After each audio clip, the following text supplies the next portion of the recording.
The Front Row Back Row podcast is a show where two grad school buddies discuss physical therapy entrepreneurship. I helped guide a company to an 8-figure exit, and I'm now starting my own mobile company. Brian grew his mobile practice to 4 clinics, and he's now doing $1 million in revenue. Join us as we help you grow your own business. All right, guys, we are talking AI update for physical therapy. Now, as most people listening to this know, we do not work for AI companies. We are not selling things. We are not promoted by AI companies. We're users. We're business owners, right? Like Brian's got 5 clinics. He's trying to get more clinics. Yeah. He's trying to figure out his operations and systems. I had a history in that, but now I'm more of a cash-based mobile practice. So we are full-time owners. Yeah. And we are not promoting jack shit. Well, I think too, the idea behind this podcast and like the AI updates was I was like, I finally found a good one. You know what I mean? Well, and I think on our last podcast you were talking about it. Yeah, all of them are good. They're pushing and optimizing, leveraging, synergizing physical therapy towards a brighter future. Exactly. Earning 10% less for Medicare every year. I know. I feel like one of the things you had talked about with AI that I think was so funny was you were talking about a headline that felt like it was a headline that was written by AI supporting AI, right? Like it wasn't like if they got a true human, I'd be like, AI is kind of good and kind of sucks. It's not, what I mean? It's not. AI is all right. Exactly. If you're rich. Exactly. Like I think exactly. I think it's getting better. Like I'm a huge fan of ChatGPT. I think the ChatGPT for the business owner can be super, super helpful for a lot of different things. But again, it's very one-dimensional. So before we break into this too, right? Yeah. I just wanted, because Brian's going to talk mostly about PT stuff, but I'm talking more like business. I talked to this lady who's a car dealer or car auto mechanic person. Yeah. And she wanted cold email lists. And she gave me this company and they're like, oh yeah, sure. We'll call. So I have a call with them. Right. And they're like, yeah, we'll give you 50 credits. I was like, ooh, what's a credit? Right. And they're like, okay, we use AI to scrape the internet to get contact information for people. I'm like, okay, cool. That'll save me time. Like that's annoying to go to golf people's sites, right? They're like, a credit is one of those people.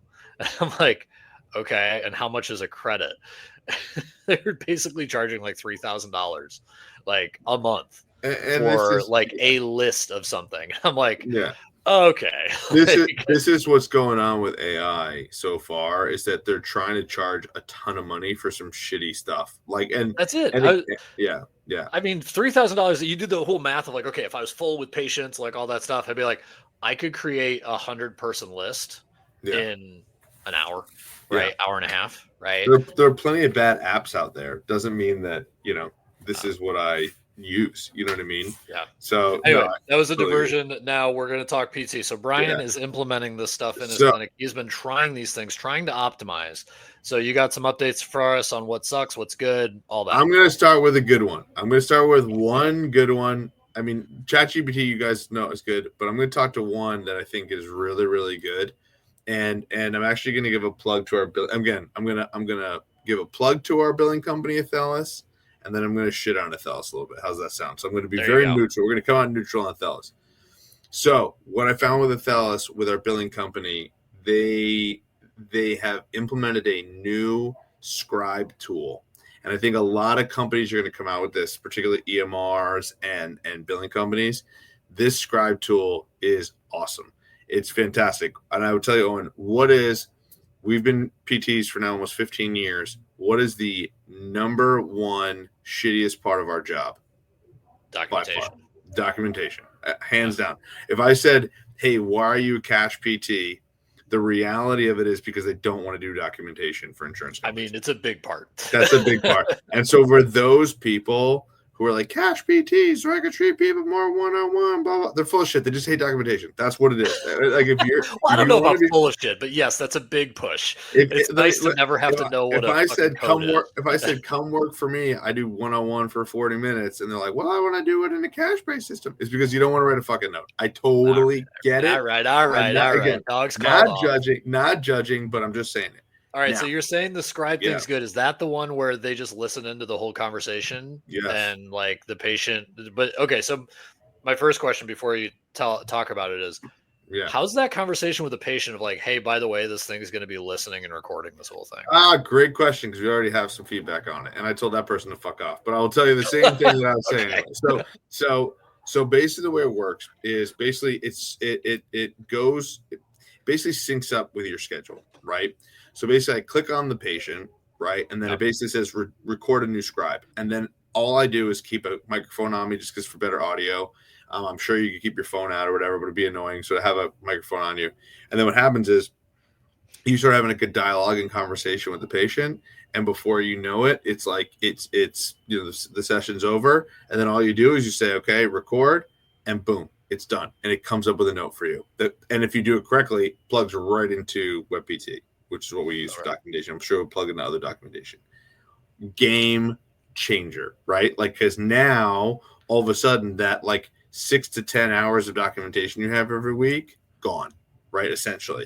And so that was a monster that I'm like, this is one of the ones I'm super bullish on, because this is going to be a big thing. Now, Owen already pointed out one that we have gotten. One patient was like, you really should let us know that you're recording me.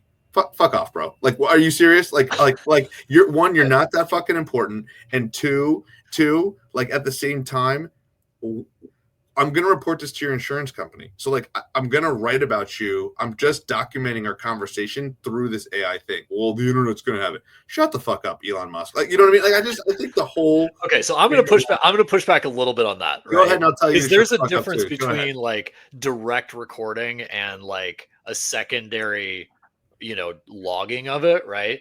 And I don't know. Like I could see. So is the reason you don't tell people just because it takes time, or are you worried about that?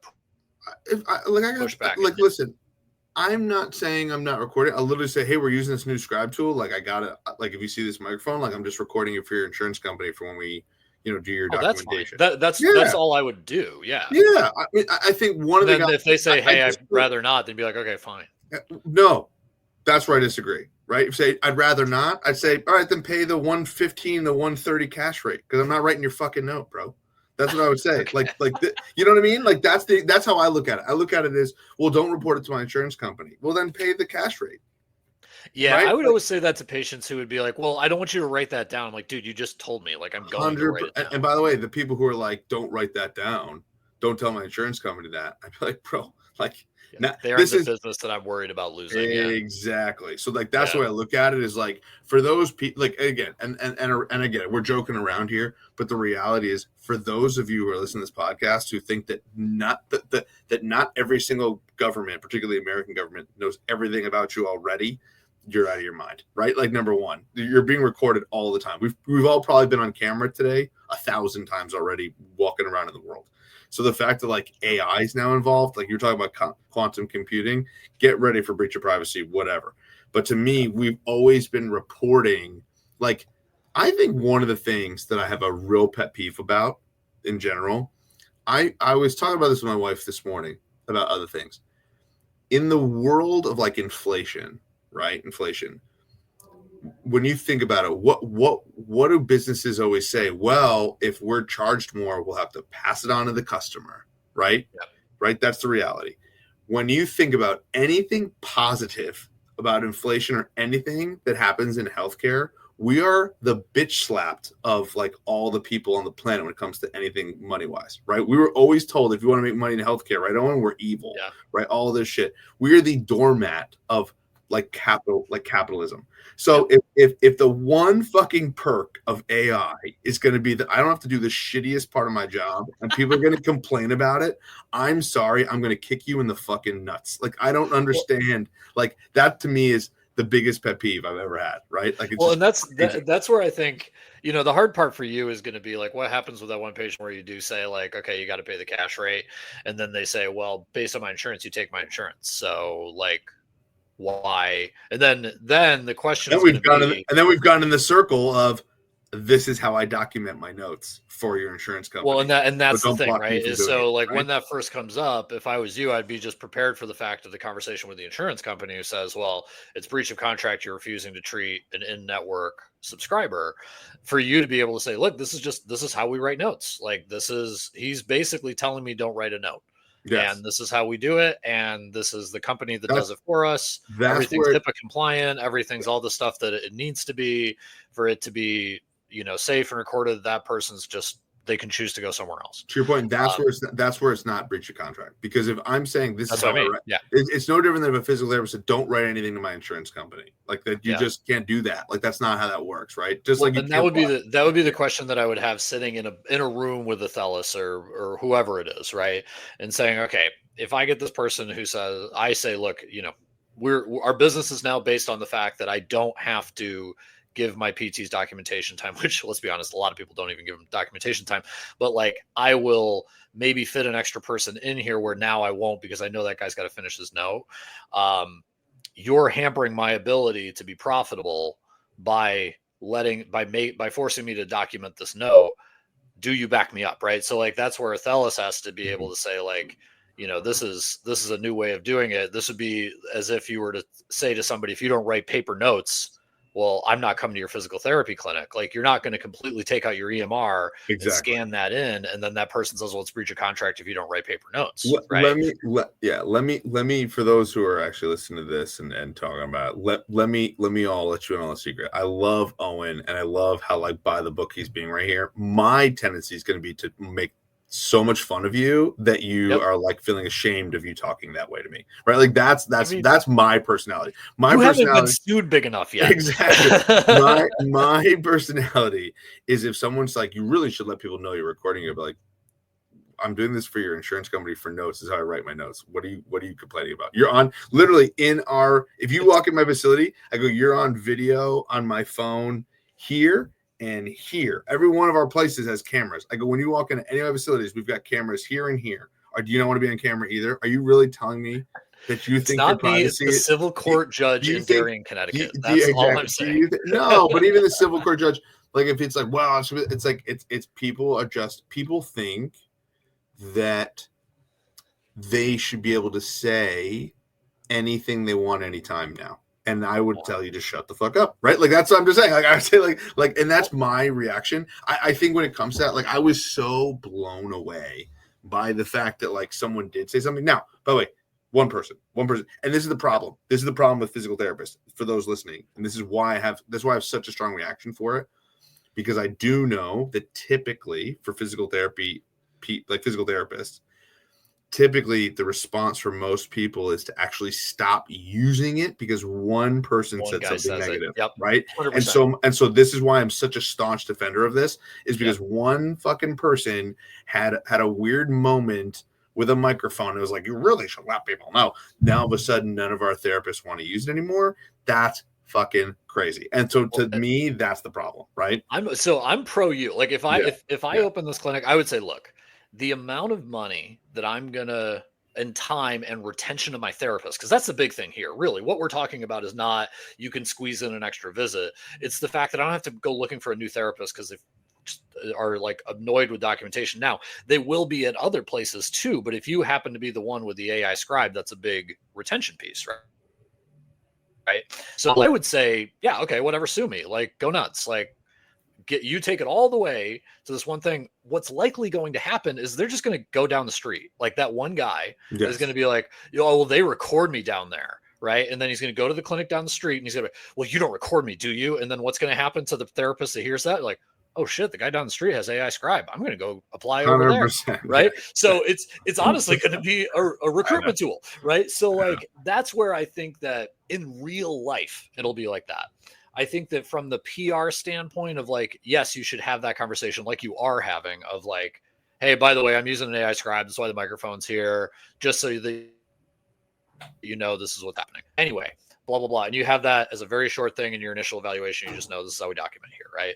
I think this is awesome, right? Because that was my other worry is like, are you spending a bunch of time just rewriting this note? Like, is it a pretty good note?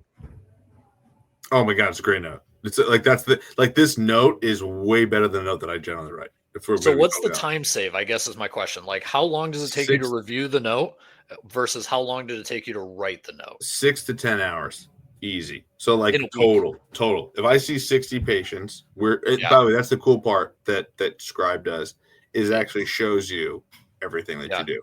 I have found it's better to like copy and paste the stuff like manually into my note, so I don't have to think about it. It just is all done, but it writes like a killer note down to like if I looked at some of the, and again, particularly on evals, like on evaluations, like that's where it's huge because it's like so and so presents with right shoulder pain. The pain is located on the side of the shoulder. The pain has started about a month ago and it's persistent. Initially, he thought the pain was in his elbow, but then it had doctor identified that it was his shoulder. Like it literally knocks it down. Then it's like general, like X amount old male. I'm literally reading it off this thing.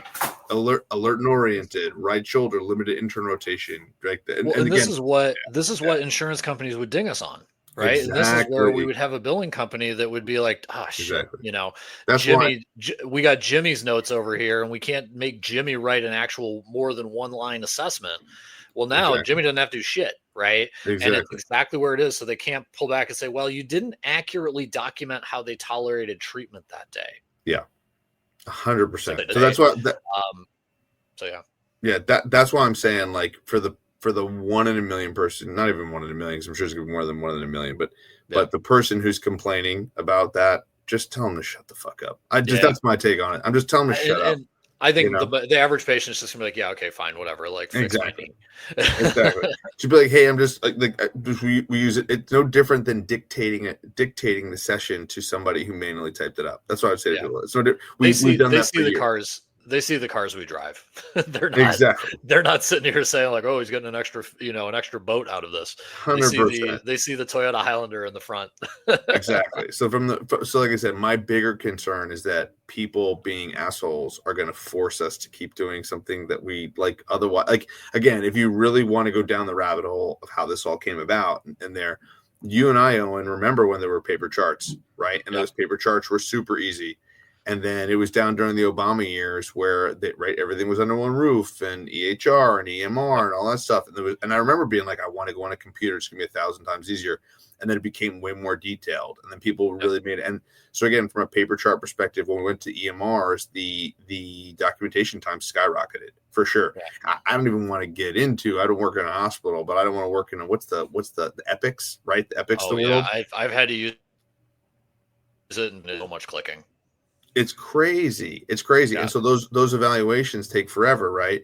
And so all of a sudden something like this comes along. It's an innovation that actually takes something that sucks off of our plate and people have the balls to fucking bitch about it to us. Come on. Come off your soapbox, bro. I mean, that's just my take on it. Like, and I will defend physical therapy. I will defend it till the day I die if that's it. Because to your point, not just from a retention perspective for me, it's just the aspect of like insurance rates are going down and so and we're gonna and we have technology that's actually gonna help us. Let's go. Like, let's have that ability to do that. So that's my take on it for sure. I agree completely. And this is, especially for the percentage of people who are doing it right. Like, I could share some war stories of, when you're a PRN therapist in Arizona, you get no business in the summer. You got to start taking shifts. Yeah. The people who listen to this podcast are a very small percentage of the PTs out there. There are so many out there that are just zooming by in life, man. It's like, whatever, sure. Joe Smith, go do your thing. So anything that makes the more passionate people able to be able to push the profession forward, I'm all for it. For sure, man. For sure. I totally agree with you. So, well, I know we kind of titled this episode of like all the stuff that's good and bad, but like we basically kind of went on like but I mean, that's the thing I've been wanting to know. Like, I'm flicking through LinkedIn and everyone's trying to sell me RTM this and Scribe that and all that. And I was like, okay, but in the real world though, like how awkward is that you're recording a session now? Right. Yeah. I don't think it's that bad. Yeah. That's where I think I agree with you. I think it's like, there's going to be 1 or 2 people that are pissed. They're going to go somewhere else. And then all those therapists want to work for you because they heard how your therapists aren't documenting near as much. For sure. And I think the reality of the Scribe tool for most people, as like writing an eval or re-eval is really weird. And by the way, the other thing you can do with the Scribe tool is you can do it after the fact. So say somebody really got into you on it and you didn't want to lose the business. You're like, I really need this patient, right? Yeah. You could just go in afterwards and just literally dictate it. Like, I saw Owen, he had left knee pain, blah, blah, blah. And like, you could talk through it for like a minute or two and dictate it and it'll come up with a sick note too. Yeah. You know what I mean? So you could also do it that way also. So like, again, there's the backdoor loophole if you needed to. but still tell that patient to fuck off too. That's good. Right? And that's also because like people need to get off their fucking high horse. People need a little slap in the face a little bit. It is so funny to see the corporate trained guy talk to the I know Scrap guy. I know exactly. I have like HR bells going off. I have like like a PR and all this shit, and you're just like fuck them. Exactly, for sure. Fuck them. Gotta make sure I put an explicit on this when I produce. I know, exactly. All right. Awesome. Cool. All right, man. All right, my man. We are out. See you later.